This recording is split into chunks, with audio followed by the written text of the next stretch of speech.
Misterio de Belén explicado por el Papa Benedicto XVI.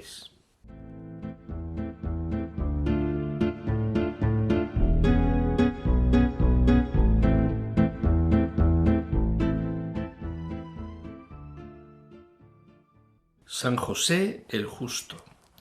El evangelista Mateo ha presentado la genealogía de Jesús partiendo de Abraham y pasando por David. El último descendiente de David nombrado es José, el esposo de María, de la cual nació Jesús, el Cristo. De José se dice que era un hombre justo, un término de profundo significado en el Antiguo Testamento, que asume, a propuesta de Dios, la paternidad de Jesús. Dice Benedicto XVI en el libro La infancia de Jesús que la calificación de José como hombre justo va mucho más allá de la decisión de aquel momento. Ofrece un cuadro completo de San José y a la vez lo incluye entre las grandes figuras de la antigua alianza, comenzando por Abraham el justo.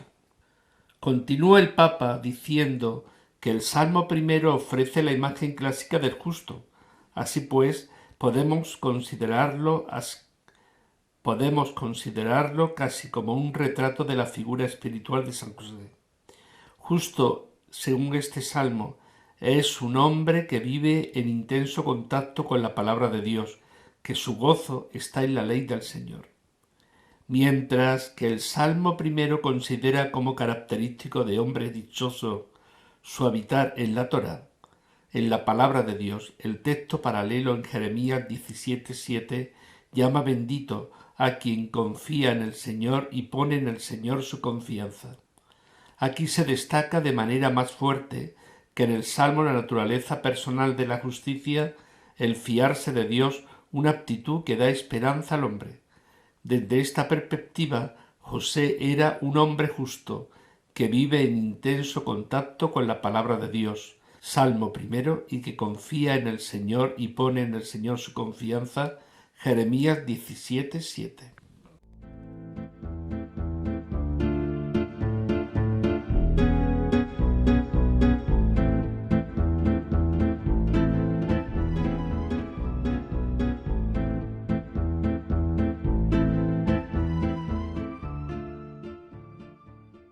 El misterio de Belén explicado por el Papa Benedicto XVI.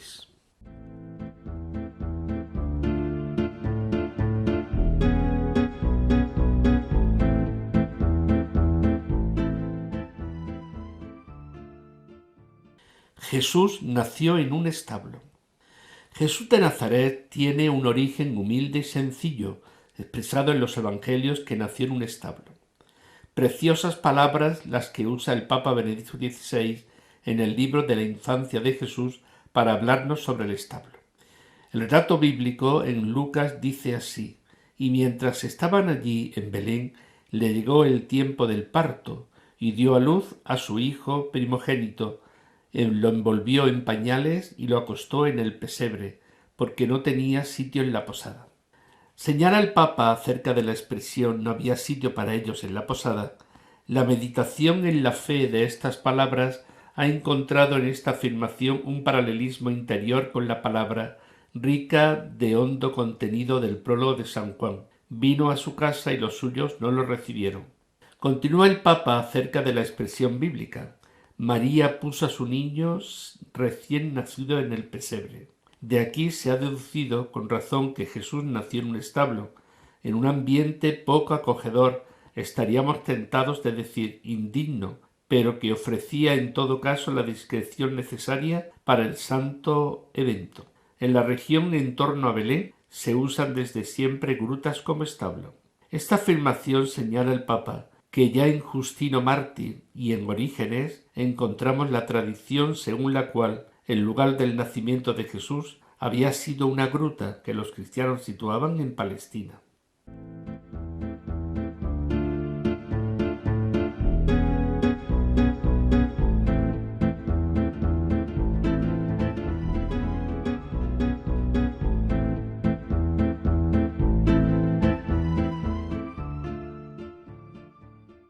El misterio de Belén explicado por el Papa Benedicto XVI.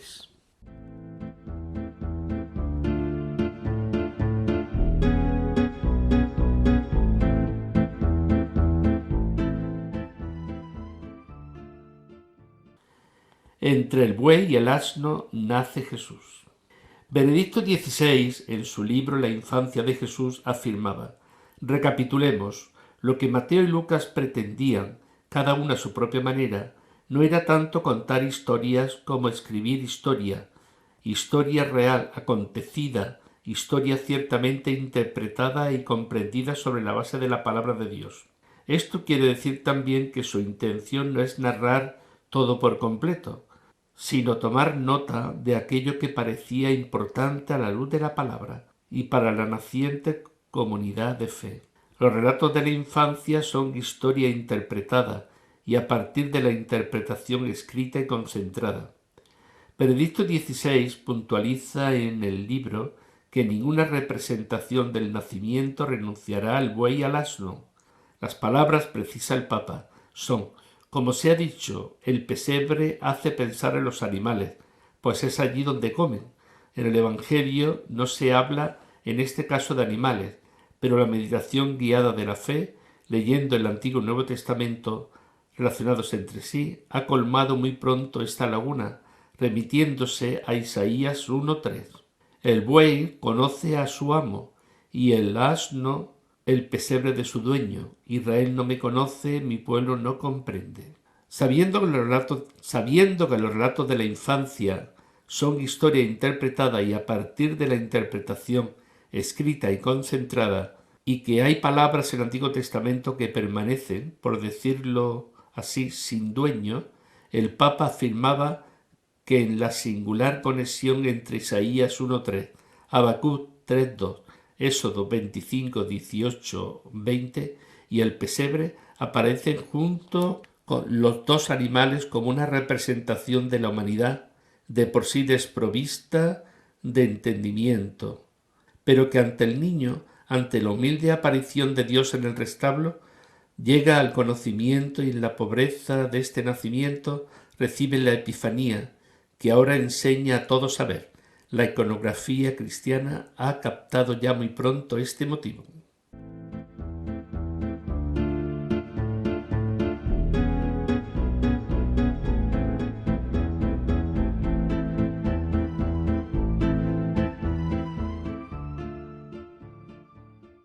El misterio de Belén explicado por el Papa Benedicto XVI.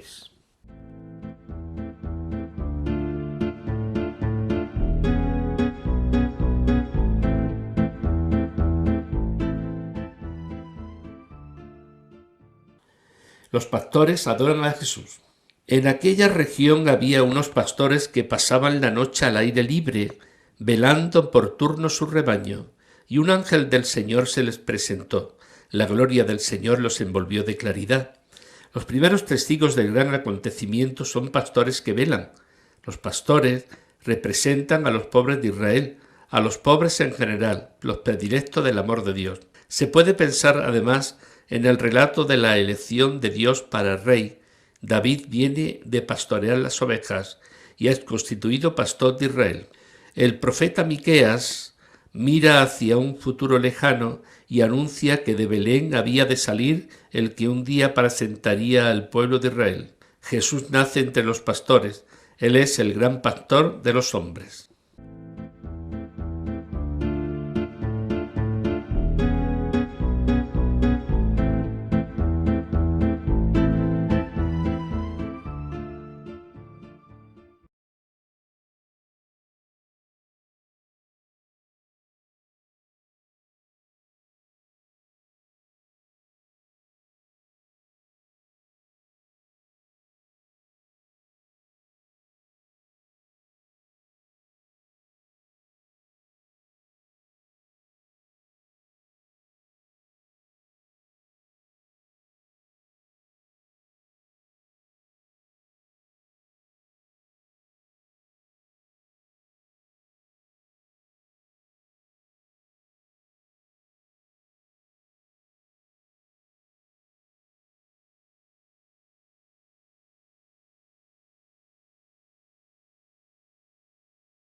El misterio de Belén explicado por el Papa Benedicto XVI.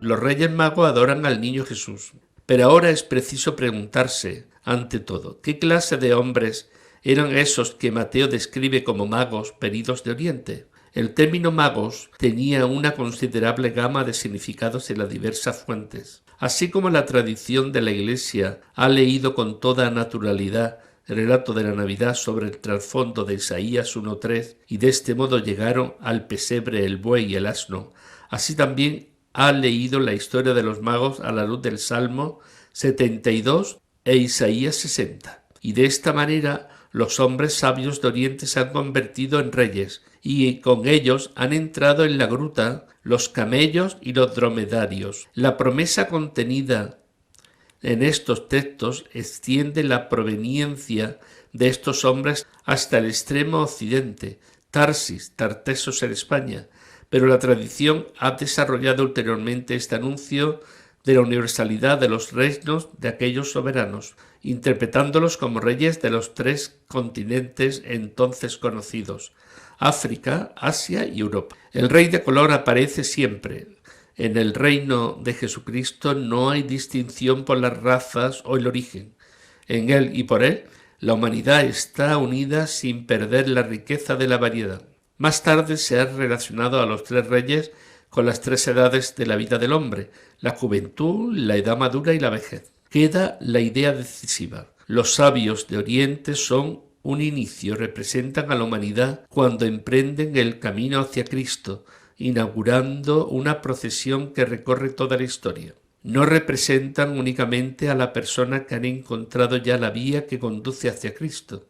Representan el anhelo interior del espíritu humano, la marcha de las religiones y de la razón humana al encuentro de Cristo.